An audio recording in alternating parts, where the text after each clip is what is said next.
Welcome to hot seat. ఈ మధ్య social మీడియాలో ఫుల్ ట్రెండింగ్ లో ఉన్నారు. అభ్యుదయ భావాలు కలిగిన వ్యక్తి సామాజిక సమస్యల మీద స్పందిస్తున్న బల్లె మురళితో ఈ రోజు హాట్ సీట్. రాజకీయాల్లోకి నాకు వచ్చే ఇంట్రెస్ట్ లేదండి. పవన్ కళ్యాణ్ గారు, చిరంజీవి గారు ఫ్యామిలీ ఈ ప్రజారాజ్యం ఫెయిల్ అయిన తర్వాత జనసేన పార్టీ స్టార్ట్ చేసి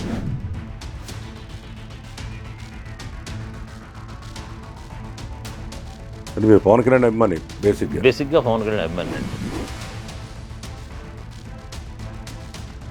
జనసేన పార్టీకి వ్యతిరేకంగా నేను గళమెప్పట్లేదు. ఆ విధానాలకు వ్యతిరేకంగా గళమెప్పితే నన్ను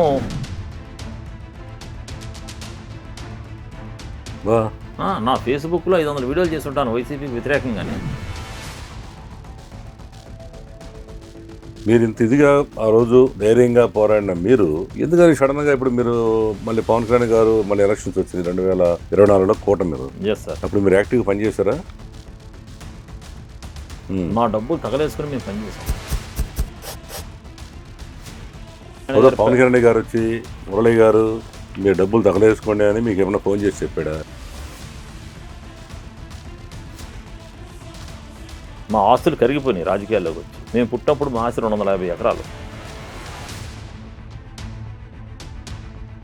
మీరు కూడా అదే సామాజిక వర్గానికి చెందినవారు అయ్యండి. ఎందుకని సడన్ గా ఈ మధ్య ఆయన మీద వ్యతిరేకంగా గళగిపుతున్నారండి? ఆయనకి నేను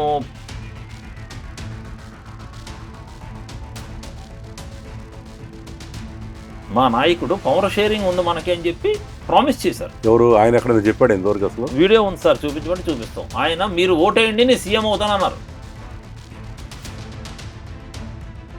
పవర్ షేరింగ్ అన్నమాట. ఆల్రెడీ పవర్ షేరింగ్ చేసుకున్నారు కదా, ఇప్పుడు డిప్యూటీ సీఎం అయ్యాడు కదా. అది పవన్ కళ్యాణ్ గారు ప్రశ్నించడానికి పార్టీ పెట్టారు, మేము ప్రశ్నించాం. ఇప్పుడు ప్రశ్నించిన వాళ్ళు ఆయన వద్దన్నాడు మమ్మల్ని.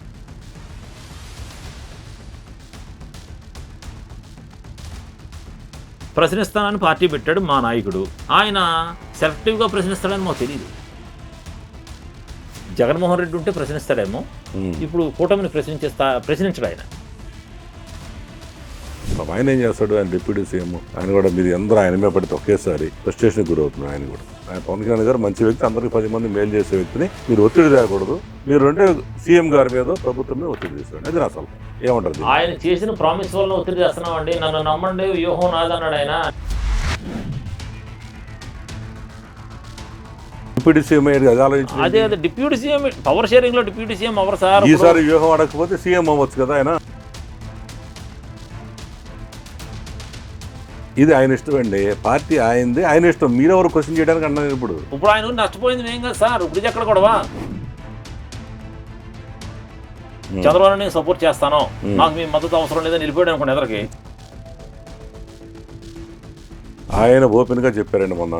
నేను అసలు నా పక్కన ఎవడు నిలబడతాడు, ఎవడు ఎలాంటి వాడు చూసుకుంటారో నాకు 12 ఏళ్ళు పట్టింది. అందరూ వెళ్ళిపోయారు. మీరు అంటే వాళ్ళందరూ ఓపిక లేకుండా మీరు వెళ్ళిపోయి తొందరపడిపోయి మళ్ళీ మీరు ఆయన మాత్రం అంటారు వీల్లేదు. ఎందుకంటే ఆయన క్లారిటీ చెప్పాడు.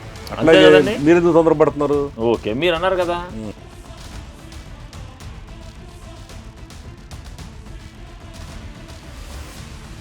మీరు ఓటేసి చూపించండి నేను సీఎం అవుతానంటే కాపుల ఆకాంక్షని, 70 సంవత్సరాలు ఉన్న కాపుల ఆకాంక్షని ఆయన రెచ్చగొట్టాడు. ఆయన అన్నాడని మీద ఆధారం ఉందా?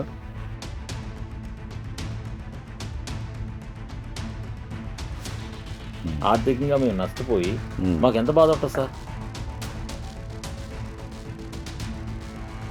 ఇప్పుడు అమరావతి కడుతున్నారు, కట్టొద్దని మేము చెప్పట్లేదు. అక్కడ జరిగే దోపిడీకి మేము వ్యతిరేకం సార్. దీన్ని పవన్ కళ్యాణ్ గారు ప్రశ్నించరు.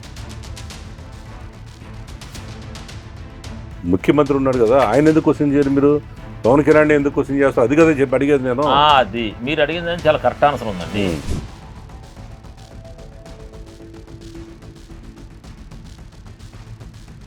పవన్ కళ్యాణ్ అనేవాడు లేకపోతే, జనసేన అనేది లేకపోతే 56 రోజులు జైల్లో ఉన్న చంద్రబాబు నాయుడు గారికి ఎవరైనా వచ్చి టీడీపీ వాళ్ళు ధర్నాలు చేశారా, రాస్తారోకోలు చేశారా, రోడ్డుపై పడుకున్నారా?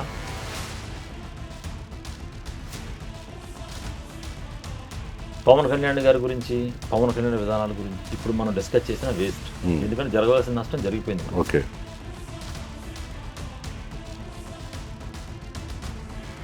నిజంగా బాలశౌరి గారేగా నిలదీగిపోయి ఉంటే మా పరిస్థితి, జన సైనికుడి పరిస్థితి ఏంటి సార్? పాపం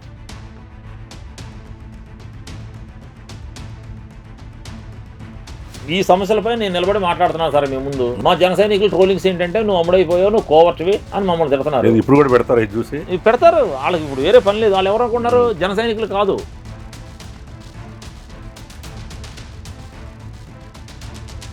మేము ఒకటి మీరు వెళ్ళి సీఎంతో మాట్లాడి మా పవన్ కళ్యాణ్కి అన్యాయం జరుగుతుందని మీరు చెప్పే కెపాసిటీ మీకుందా? మా దురదృష్టం ఏంటంటే సార్, కాపులో ఎమ్మెల్యే కదా సార్, బీజేపీ గేమ్ ప్లాన్ ప్రకారం మేము సీఎం అవ్వాలండి. కానీ మా వాడికి ఇంట్రెస్ట్ లేదు కదా. ఇప్పుడు మా నాయకుడు ఇచ్చిన స్టేట్మెంట్కే అసలు మేము మదిపోయింది. ఇప్పుడు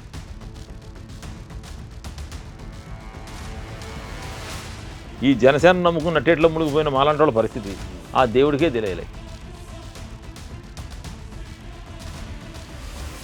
ఈ బల్లే మురళి ఎవరు, ఈయన ఎక్కడ పుట్టాడు, ఈయన నేపథ్యం ఏంటి, ఆ రాజకీయాలకు ఎలా వచ్చాడు, వచ్చిన తర్వాత ఈ పవన్ కళ్యాణ్ గారు అంట ఎలా నడిచాడు, ఓ సామాన్యుడిగా ఉన్న ఈ బల్లే మురళి ఉన్నత ఆశయాలతో రాజకీయ పరంగా ఎలా చైతన్యం తేగలిగాడు, పవన్ కళ్యాణ్తో ఉన్న ఆ పార్టీతో ఉన్న అనుబంధం ఏంటి, ఎందుకు అదే పార్టీని విభేదించాడు, ఈ మధ్య సోషల్ మీడియా ఆయన ఎందుకు ట్రోల్ అవుతున్నాడు, కాపు కమ్యూనిటీపై ఆయనకున్న అవగాహన, కాపు కార్పొరేషన్పై ఆయనే ఉన్నారు, రాబోయే రోజుల్లో ఆయన ఏం చేయబోతున్నాడు, పవన్ కళ్యాణ్ ముఖ్యమంత్రిగా ఎందుకు చూడాలనుకున్నాడు, ఈ విషయాలన్నీ తెలుసుకోవాలంటే తప్పకుండా ఈ hot city with MSR with బల్లే మురళి తప్పకుండా చూడండి. Don't miss it. శనివారం ఉదయం 7 గంటలకు మీ నెంబర్ 1 న్యూస్లో డోంట్ మిస్ ఇట్.